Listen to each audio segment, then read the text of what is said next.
I want to be very, very clear before we start here. If anybody's here to spew any racist crap in the chat room or in the comment section, you can just log off right now. We're not going to tolerate that. We want to make that very, very clear from where we start here. At the same time, what happened yesterday with Bubba Wallace and what he did in retaliation to Kyle Larson, I believe, deserves a fair amount of criticism, and we're going to get into why here as we start the show with this open segment. But Brandon, I want to give you the opportunity to open up here. What was your take on what happened with Bubba Wallace and Kyle Larson in yesterday's Cup race?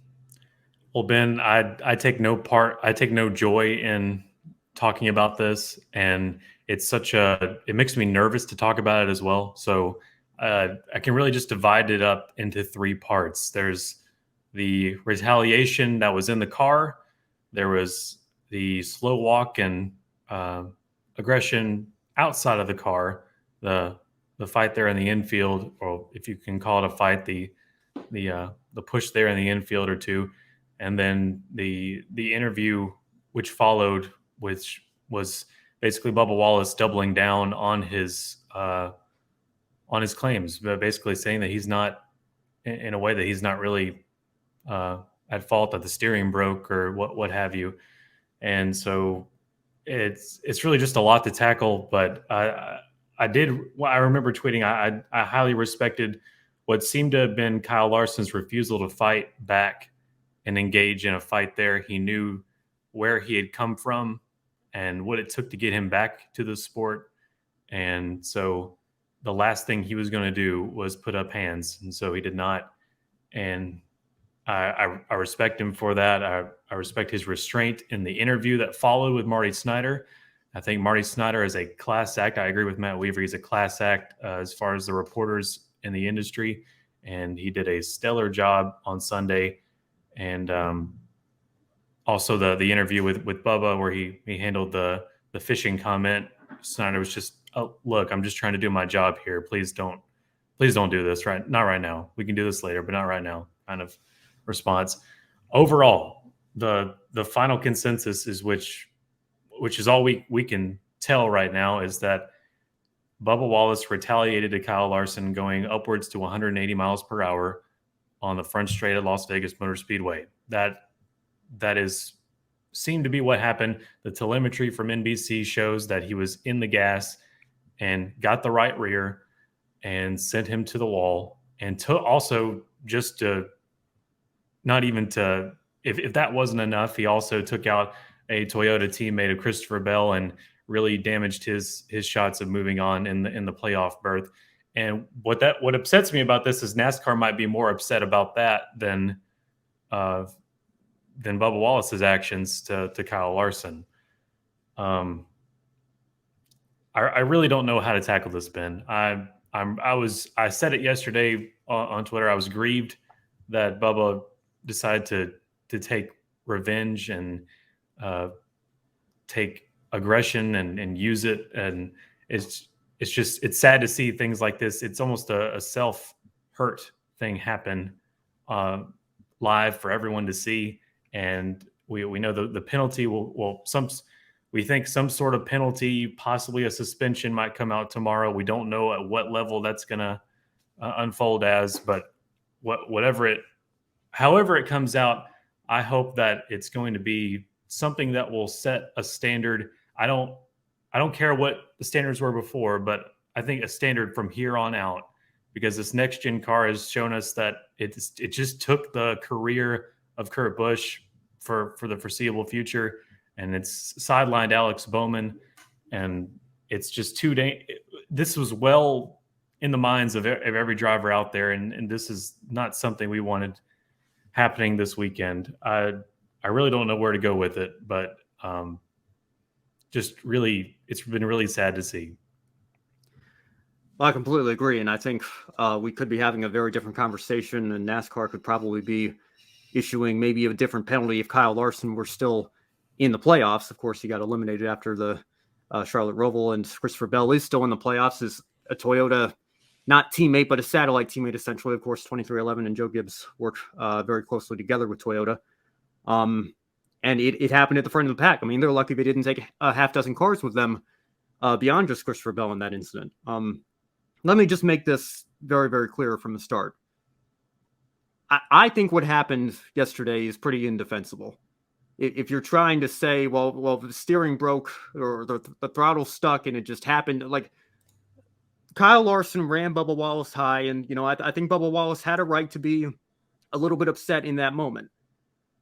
To chase the guy all the way down and go all the way down to the apron and right hook him in the right rear in front of oncoming traffic, driving the car literally the car that sidelined his teammate and forced Kurt Busch into early retirement, that 45 car, to be doing that with all the safety concerns of a next-gen car right now.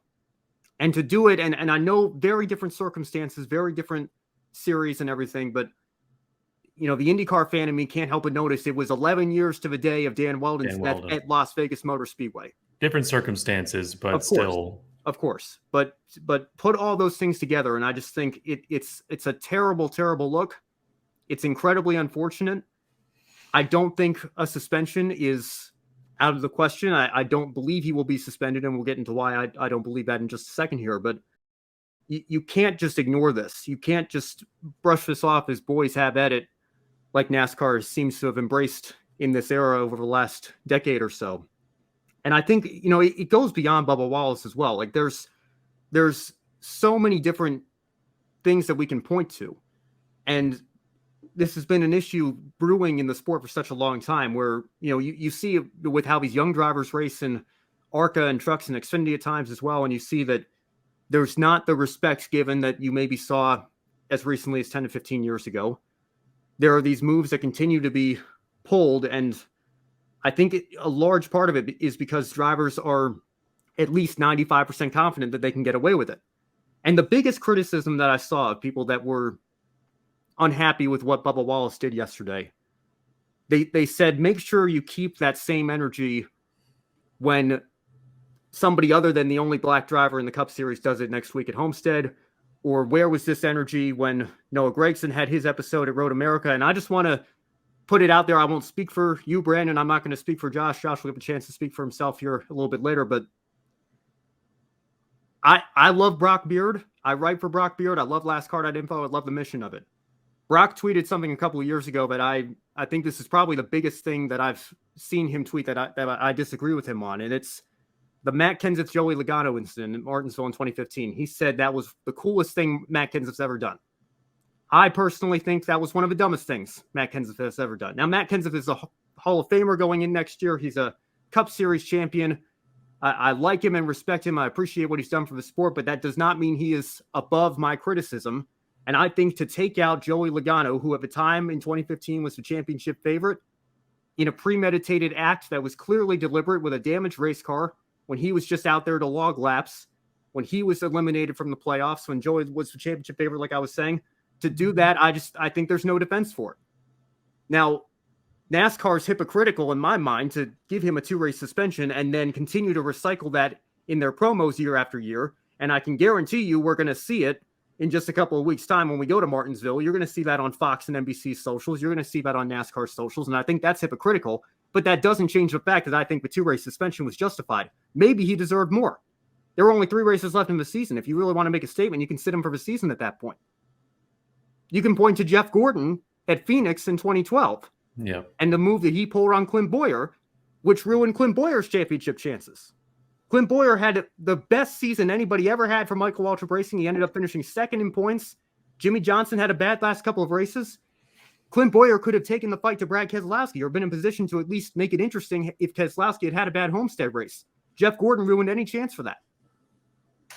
It still boggles my mind to this day, 10 years later, that Jeff Gordon was not suspended for Homestead, a race he went on to win, by the way, ironically enough. I was calling for a suspension there. I recognized at 13 years old back then that was wrong. And we can't just ignore that. We can't just put him on probation. We have to send a message. I mean, a 4-time champion, one of the most highly respected veterans of the sport, is stooping to this level, and we're just going to put him on probation? Brad Keselowski and Carl Edwards going back and forth in 2009 and 2010. You saw Carl Edwards' gloves make a slight turn to the right at Atlanta, and it put Brad Keselowski in the catch fence. Now, Carl again said that if I had known that Brad would have gone into the catch fence, I probably wouldn't have done it then and there, but That doesn't change the fact that that was clearly a deliberate act. And I can vividly remember Kyle Petty on Speed Channel saying this is absolutely wrong. He should be parked. Mm-hmm. And I, again, as a child watching this sport with not near the historical context that I have now, not near the experience as a fan that I have now, I felt the same way then. And then there was a nationwide race a few months later at Gateway where they were coming to the checkered flag and he right hooked Keselowski again, and Keselowski got absolutely T-boned by oncoming traffic. And again, Carl Edwards somehow, through all of that, avoided a suspension. And I still don't understand that to this day, how he avoided that. Josh Birch sat on this very show right here on July 4th on the Encore show and said it was ridiculous what Noah Gragson did at Road America, and he should have been suspended for it. We just got done, I know we're talking about this backstage, Ty Gibbs, what he did on pit road to Ty Dillon with RFK crew members exposed right there on pit road. He avoided a suspension for that. I was on record saying, if you really want to send a message, suspend him for all competition for a week and don't give him an Xfinity Series playoff waiver, because that's how serious this is. Somebody could get seriously hurt or killed, and you need to send a message. So I want to make it abundantly clear. I mean, you can stop me whenever you like. There are moments that, I mean, we can keep going here. I don't want to monopolize the showtime, but the point is, I have always tried to be consistent on this show, no matter what the subject matter is. I don't care if it's Bubba Wallace. I don't care if it's any driver at the Cup, Xfinity, or truck level. I've never been a fan of intentional wrecks. I don't care if it's retaliation or whatever the deal is. And I think at some point, you have to send a message that this is unacceptable. This is the top level of one of the top levels of racing in America, the most popular form of racing in America. You cannot do that. This is not okay. And especially in light of the Cup Series safety concerns with the next-gen car, the fact that his teammate, Kurt Busch, is now forced to retire early. I know he says he hopes to come back and do some part-time racing in the future, and we certainly hope that he can. But I would have hoped that he would not have done that. And I can't, I'm with you, Brandon. It's very frustrating, but I think NASCAR has to do something to send a message. Now, in regards to a suspension, I think the precedent has been set this year with Gragson and Hocevar as well. And you can throw in Ben Rhodes and Christian Eckes and that whole deal that went down recently as well. I don't think NASCAR can suspend him here just based on what the reaction would be in the firestorm that would cause. I think he deserves a suspension. I think in a perfect world, he would probably get one, but I'm fearful of the fan reaction. I know that should not, in most cases, impact a decision that's made here. But I just think if NASCAR wants to avoid being labeled as consistently inconsistent, which again, how many times have we talked about that on this show this year? Mm-hmm. If they want to avoid that, I think you have to just issue him a fine and a points penalty. But what I need to see from NASCAR going forward is a coming together and bringing people together and making it abundantly clear that we are not going to tolerate this anymore starting in 2023. If there's something as blatant as that, and I know it's always going to be a judgment call, but in cases where it's that extreme and that obvious, you're going to have to sit for at least 1 week, because you just cannot do that at 180 miles an hour on the front stretch of a 1.5 mile track in front of the whole field. I mean, it's just, there's just no defense for it. And again, I don't think that NASCAR is going to be able to actually suspend Bubba Wallace for this incident, but I cannot blame people at all for saying that what he did deserves it, because like I said, there's simply no defense for it. Now, I might be naive here because I'm not always around a racetrack all the time. I just see it on a screen more than I'm actually there. But to me, the intensity of my frustration increases with the faster speed of the track. And so things like Martinsville don't upset me as much. The Kenseth at Martinsville doesn't upset me as much as this incident at Las Vegas or anything else that goes much faster. And that again, that may just be a naive, stupid person that's not a driver, you know. I get what you're saying, Brandon, and I understand that, but I just think the intent is essentially the same.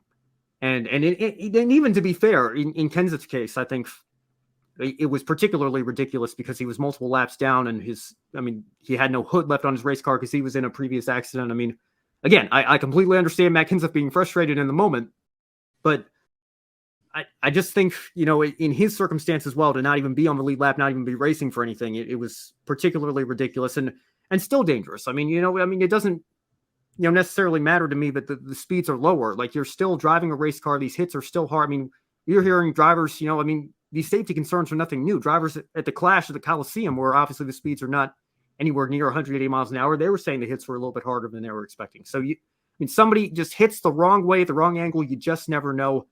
And that's why, no matter what the track is, no matter what the series is, no matter what the circumstances are, I've never been a fan of intentional wrecks. And, you can even throw it at, intentional spins or paybacks or things like that as well. Like what happened 2 weeks earlier at Kansas in 2015 when Joey Logano spun Matt Kenseth out for the lead. Mm-hmm. And when Brian France got up there and said, this is quintessential NASCAR, like, I'm sorry, that's the second dumbest thing Brian France has ever done. I think you know what the first one is, right? Yeah, I agree. It's just, it makes absolutely no sense to me, but it sends a message that this is what we want. This is what we glorify. And again, hypocritical, I think, to suspend Matt Kenseth and then use the footage in promos. And again, you're going to see it in a couple of weeks as we're going back to Martinsville. But this is part of a culture change that the sport has embraced over the last several years. And in many sports as well, I like to add, not just NASCAR. You look at tennis, and I was hearing this from some other radio program I listened to, but there's tennis players now, they get frustrated. They're allowed to get all angry and throw things, and the crowd applauds it now, which you look back at maybe 15 years ago, they would have been booed. They would have been like, no, that's not acceptable. I think it's just I think you're right head on there, Ben. It's a culture change, and people think they can take revenge and it's going to go well for them. And it's not how we were intended to live. Yeah. Yeah. And I think, again, I hate to beat a dead horse here, but I think, to be honest, I know the boys have edit thing. What was that, 2010 that NASCAR came out with kind of that motto and everything. But I think you hear people talk about, like, Kevin Harvick was the first driver to win a championship under this new playoff format, this elimination style chase/playoffs that we have now. And he's been on record. He was saying that, drivers are going to retire earlier because it's exhausting. It puts so much more pressure on you. And I honestly think it forces desperate drivers to do desperate things. And I don't think it's a coincidence that, we're trying to think back to, incidents where, people have put others in the wall or, these team orders. Like, we could spend a whole hour talking about, what happened with Cole Custer trying to slow up to get Chase Briscoe into the round of 8. I mean, a lot of these, Spingate in 2013, I know it's not the elimination style, but everything seems to come back to how we crown a champion now. And I just think that it's just a whole nother reason why I'm not a fan of this system. I think it puts these drivers in a box where they know that the precedent is that it's very unlikely they're going to get suspended for what they do. And it makes them feel more comfortable doing it. And the fact that up until this year, NASCAR has had an amazing track record with safety. The cars are safer than they've ever been. Again, up until this year with the next-gen car. I think it gives drivers a little bit more confidence in saying, I'm going to do this, and it might be controversial in the moment, but it'll blow over and it'll all be okay. And I think that that's a very dangerous path to go down. And it's my hope that we can kind of get out of that path a little bit going forward. And again, set a new precedent, set a new message that things are out of control. We need a culture change here because this isn't okay.